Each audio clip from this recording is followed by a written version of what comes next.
हमें घर से डिसाइड करके नहीं जाना है कि मुझे इतने क्वेश्चन अटेम्प्ट करने हैं, यानी कि मान लो 150 क्वेश्चन का पेपर है, तो घर से ये डिसाइड नहीं करके जाना है कि मुझे 120, 122 या 125 क्वेश्चन ही करने हैं। ये आप डिसाइड नहीं करोगे, ये पेपर डिसाइड करेगा कि आपको कितना अटेम्प्ट करना है। हेलो दोस्तों, welcome to my YouTube channel. कैसे हो सब? आई होप आप सभी बहुत मस्त होंगे और तैयारी के अंदर व्यस्त होंगे। मैं मनीषा आप सबका स्वागत करती हूँ इस चैनल पर।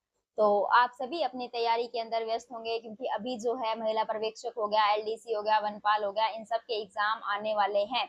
एग्जाम के अंदर मेन चीज क्या होती है कि हमारी तैयारी तो बहुत अच्छी होती है, लेकिन एग्जाम के अंदर कई बार ऐसा होता है कि हम टाइम मैनेज नहीं कर पाते। तो आज की अपनी वीडियो होगी कि एग्जाम के अंदर हम टाइम मैनेजमेंट कैसे करें और टाइम पर क्वेश्चन पेपर अपना कैसे कंप्लीट करें। तो उसी से अपनी आज की वीडियो होगी। उससे पहले आप चैनल पर नए हैं तो चैनल पर सब्सक्राइब और वीडियो को लाइक करना और उसी के साथ एक प्यारा प्यारा कमेंट जरूर करना। तो सबसे पहले हम बात करते हैं कि जब हम क्वेश्चन पेपर को देखते हैं तो हमारे हाथ में जो क्वेश्चन पेपर आता है, तो उस टाइम एक बार तो हमारा माइंड थोड़ा सा ब्लैंक हो जाता है, काम करना ही बंद कर देता है। और वो शुरू वाले 4-5 मिनट ऐसे होते हैं जिस टाइम हमारा दिमाग है जो उस सिचुएशन के अकॉर्डिंग ढल नहीं पाता है। तो सबसे पहले आपको ये होता है कि पूरा पेपर स्कैन नहीं करना होता। पूरा पेपर स्कैन क्यों नहीं करना है? क्योंकि हमारा दिमाग उस टाइम उस सिचुएशन के अकॉर्डिंग ढलने में थोड़ा टाइम लेता है, और हमारा दिमाग ही अगर स्टेबल नहीं होगा तो हमें आते हुए क्वेश्चन भी ऐसे लगेंगे कि हमने क्वेश्चन हमें आता ही नहीं है, पेपर तो बहुत हाई लेवल का आ गया या बहुत ही टफ आ गया। तो फिर हमारा वैसे ही स्ट्रेस बढ़ जाता है। एक बार आप जो आते हुए क्वेश्चन होते हैं या जो पेजेस के हिसाब से देखें, उस हिसाब से आप करते जाएं। और उसके बाद में दूसरा टिप्स ये है कि आप पेपर के अंदर राउंड पॉलिसी अपनाओ, यानी पहले राउंड के अंदर वही क्वेश्चन आपको करने हैं जिनके अंदर आप 100% श्योर है, या आपको लगता है कि ये क्वेश्चन तो जिसका आपको क्वेश्चन पढ़ते ही कई बार ऐसा होता है कि हमें उसका आंसर पता होता है। पहले राउंड के अंदर आपको वही क्वेश्चन करने हैं और साथ में उन क्वेश्चनों पर टिक मार्क लगाते जाना है जिनको आपने 2 ऑप्शन के अंदर डाउट है। सेकंड राउंड के अंदर आपको 2 ऑप्शन वाले डाउट है, उन्हीं को लेने हैं।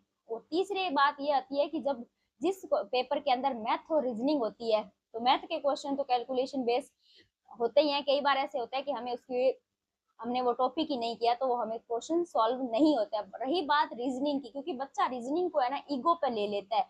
तो रीजनिंग के अंदर क्या होता है कि कई बार कुछ क्वेश्चन ऐसे होते हैं कि जिनमें हमारा कंसेप्ट ही नहीं लगता है, हम बहुत वे के अंदर सोच लेते हैं लेकिन वो सॉल्व नहीं होता है। तो हमें उस क्वेश्चन को ईगो पे नहीं लेना है, पहले उस क्वेश्चन को छोड़ देना है, दूसरे क्वेश्चन अटेम्प्ट करने देने हैं। तो बाद में जो लास्ट में टाइम बचेगा उसके अंदर हमने उस क्वेश्चन को लेना है।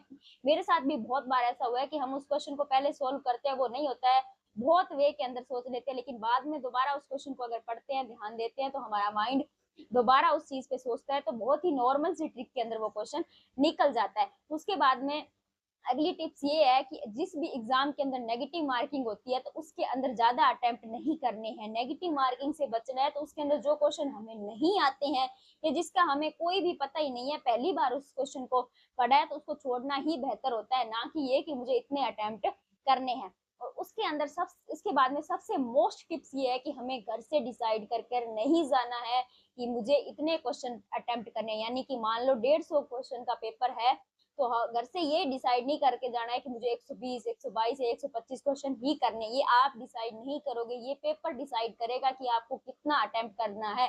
कि मान लो 150 क्वेश्चन है, 2 घंटे का टाइम है, पेपर इतना लेंथी और इतना हाई लेवल का आ गया और आप सोचो कि मैं 125 अटेम्प्ट कर दूंगा या कर दूंगी, तो ये तो बिल्कुल ही मूर्खता है। इतने क्वेश्चन कैसे अटेम्प्ट हो पाएंगे? और पेपर बहुत इजी आ गया, आप घर से यही सोच के गए हो कि मुझे 90 अटेम्प्ट करने हैं, तो 90 के अंदर आपका सिलेक्शन कैसे हो जाएगा? तो ये आपको घर से डिसाइड नहीं करके जाना है कि मुझे कितने अटेम्प्ट करने हैं, ये पेपर डिसाइड करेगा। अगर पेपर हाई लेवल का आया है तो फिर कम अटेम्प्ट हो पाएंगे आपसे भी, पेपर लेंथी है तो भी आप क्वेश्चन इतने नहीं पढ़ पाओगे, और पेपर इजी है तो आपको नेगेटिव मार्किंग से बचते हुए बहुत अच्छे से तैयारी करनी है। बाकी पेपर के अंदर टाइम मैनेजमेंट के अंदर एक टेस्ट भी सबसे महत्वपूर्ण भूमिका निभाता है। घर पे टेस्ट भी दीजिए, ऑनलाइन भी दीजिए, 1-2 ओएमआर पे भी दीजिए, क्योंकि आपको ओएमआर भरने की भी प्रैक्टिस होनी चाहिए।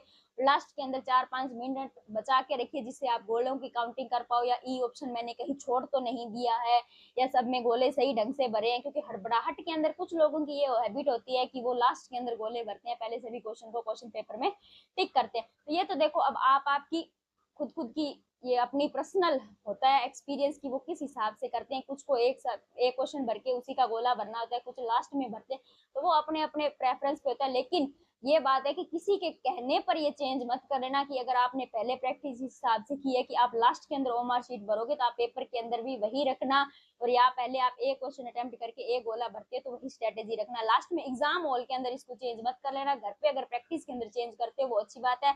बाकी thank you for watching and subscribe my channel. आपको वीडियो कैसी लगी कमेंट के अंदर जरूर बताना, और सभी एक कमेंट जरूर करना। Thank you.